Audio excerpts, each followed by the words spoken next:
Com a gente o Cristiano Beraldo. Beraldo, como avaliou essas falas do presidente da República, dizendo que na eleição municipal em São Paulo será um confronto direto entre ele e Jair Bolsonaro? Ao colocar si próprio e Jair Bolsonaro sob os holofotes desse debate, qual lhe parece a intenção dele?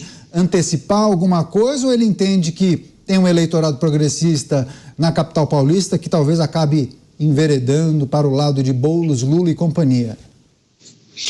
Boa noite, Caniato, boa noite, Mota, Zé Mari, boa noite a nossa querida audiência que nos prestigia todas as noites aqui nos Pingos nos Is.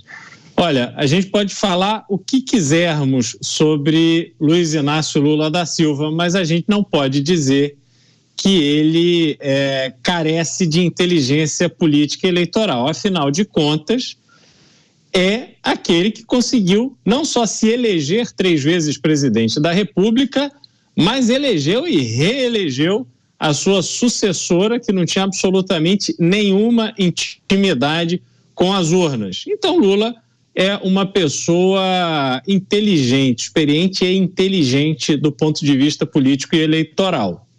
Quando ele faz essa manifestação dizendo que a briga em São Paulo vai ser entre ele e o ex-presidente Jair Bolsonaro, é também uma manifestação de quem está preocupado com o protagonismo de Boulos. Quanto menos a eleição em São Paulo for em relação a Boulos e quanto mais for em relação a Lula, mais ele se fortalece politicamente. E a presença de Boulos nesse pleito, ela é extremamente importante para a esquerda brasileira porque Lula não formou o sucessor.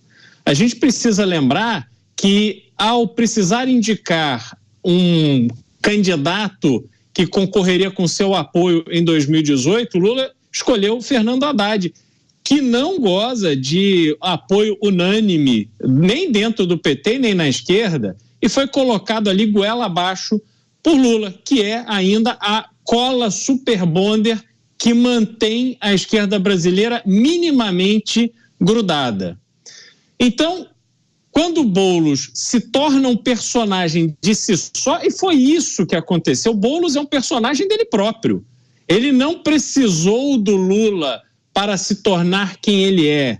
O mais de 1 milhão de votos que ele teve sendo candidato pelo PSOL diz muito mais ao Boulos e ao PSOL do que PT, Lula e etc.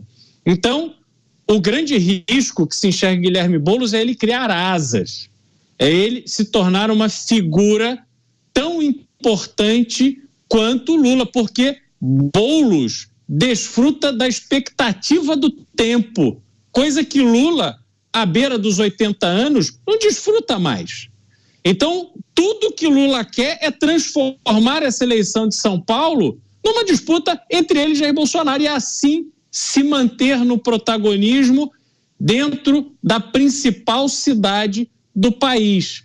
Mas, sinceramente, eles vão ter que se esforçar muito para fazer isso, porque essa eleição de São Paulo será muito mais do que uma disputa do ponto de vista da polarização que dominou a disputa federal, da presidência da República e da Câmara dos Deputados. O que vai acontecer na eleição de São Paulo é que a cidade precisará ser discutida. A cidade de São Paulo tem urgências e emergências. E aí a população, o eleitorado vai ter que decidir quem será capaz de tratar dessas urgências e emergências. Será o prefeito atual, que está fazendo uma gestão que não conseguiu resolver esses problemas? Será Guilherme Boulos, com o seu histórico todo em defesa do MTST, do próprio MST e tantas outras bandeiras que vão de encontro, no meu ponto de vista, com os interesses da cidade de São Paulo? Ou será ainda um outro personagem fora desses 2 polos que estão colocados aí, que efetivamente vai demonstrar à população a sua capacidade de liderar um processo de revolução em São Paulo? Porque é disso que São Paulo precisa. O que está sendo feito não deu certo e está sendo feito da mesma forma há muito tempo. Chegou o momento da gente discutir a cidade e eu não acho que esse debate nacional entre o atual presidente e Jair Bolsonaro é o que vai dominar a eleição, não.